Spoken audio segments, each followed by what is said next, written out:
guys, welcome back to Cooking at Pam's Place. I'm Chef Pam and we're getting ready to make crispy fried onion rings. Oh my goodness, who doesn't like those crispy fried onion rings that you get at restaurants and fast food places? But sometimes they're hard to duplicate at home. So I'm going to show you just how I do it. Oh my goodness. And if you want to learn how to make all kind of homemade food and dishes, easy, simple, made from scratch, take a second and subscribe to the channel. Make sure you turn on that notification bell so you won't miss anything. And then just keep hanging around because I have a whole channel full of recipes that'll get you there. Let's get busy. Okay, we are back. Let's go over our ingredients, and as usual, they're down in the description along with how we do it. First thing you're going to need are the onions. So I'm using some medium onions today, but large onions are perfect for onion rings. I'm gonna just show you how to slice it real quick. That's why I have this one that's already started slicing. We've got some salt, flour, a couple of eggs, milk, and some cooking oil. Some cooking oil for our batter as well as to actually fry them in. So let's go ahead and get busy making these crispy fried onion rings. So before you do anything, you want to slice your onions, separate them into rings, and then put them in a bowl of water. Put the bowl in the refrigerator for at least 30 minutes. Please don't skip that step. Okay, so I'm going to just show you, I am slicing this, and I just want to show you the rings, size rings. Slice your onion about right there, and then just go ahead, punch it through. Now this middle section that has this little piece in, I just saved that for another dish because it's not actually a ring, but you can fry those up too and they'll be nice, crispy, and taste so delicious. Okay, so you just want to separate the segments that are in here, and you can just do that simply by pushing them through. Then once you have your rings, you want to put them in cold water. Now I already have some that I have had in the refrigerator for 30 minutes, so we're going to go with those. I just wanted to show you how to slice them. So let me go ahead and show you how to do the batter. So for the batter, we're going to need some flour.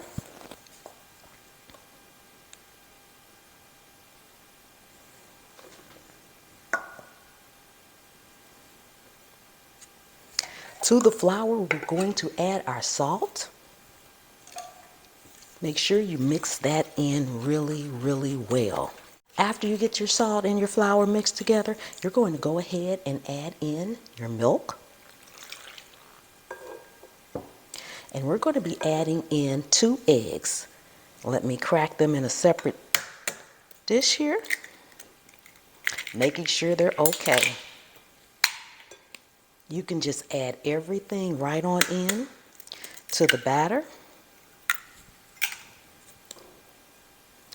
including this little oil here. Make sure you add your vegetable oil in. From here, we're just going to mix this batter until it's nice and smooth. Then we're going to set it aside. Once your batter gets nice and smooth like this, then you can go ahead and set it aside. Next thing you want to do is drain your onion rings. Now I like to just use a strainer, pour the water off, let them sit in the strainer for a few minutes. So I'm going to go ahead and drain my onions and I'll be right back. Hey, we are back. We are ready. Our oil should be up to temp. One of the most important things when you're frying onion rings is to make sure your oil is at 375. So I'm actually going to use a thermometer and we're going to see. When you use an instant read thermometer like this, do not let it touch the bottom of your skillet. You want to just barely put it in the oil. And let's see, we're over 350. So we are almost there. Okay, so we're at about 360. By the time I dip these onions in here, we will be there.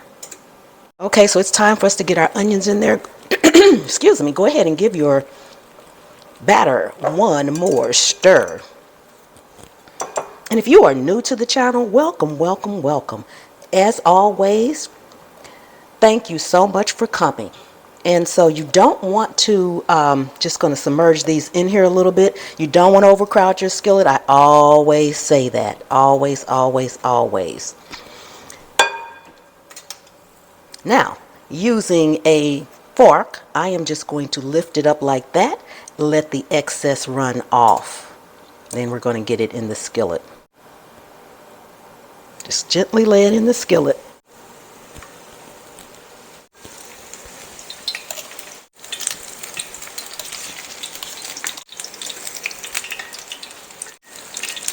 You can start to see when they turn golden brown, and that's the time you want to go ahead and flip them over.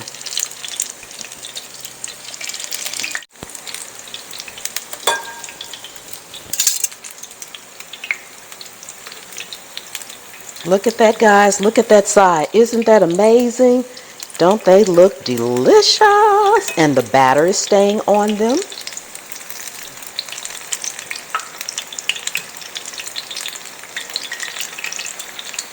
Yes, this is amazingly delicious. I wish you could smell them. Oh my goodness, they smell so divine.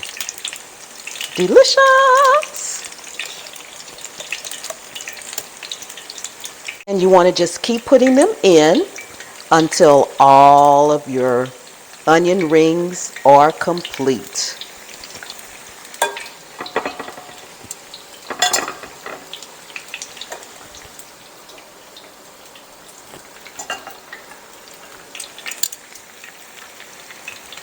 Once they're golden brown on both sides, just like this one, you want to go ahead and put it on a cooling rack, not directly on the paper towels. And I'll show you guys how I have them on the cooling rack as soon as I get a few out of here.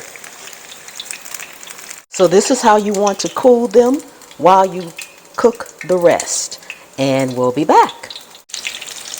Okay guys, this is our last batch. I'm going to plate them up. And today we are doing a taste test. Because they are nice and crispy. Oh my goodness. Delicious.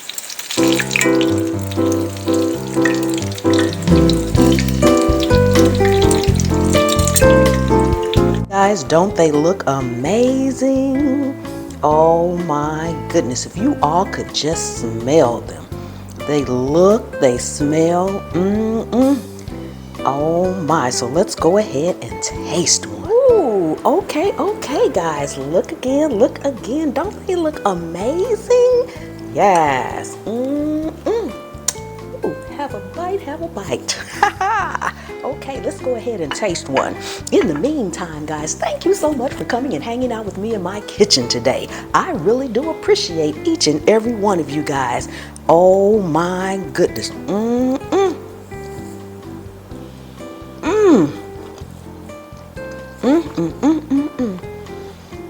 Just the right amount of salt. Didn't need to add any more to it. Oh my goodness. Delicious. Thank you all so much for coming and hanging out. I will see you next time. The good Lord willing, and the creek don't rise. Oh, put a little ketchup on there.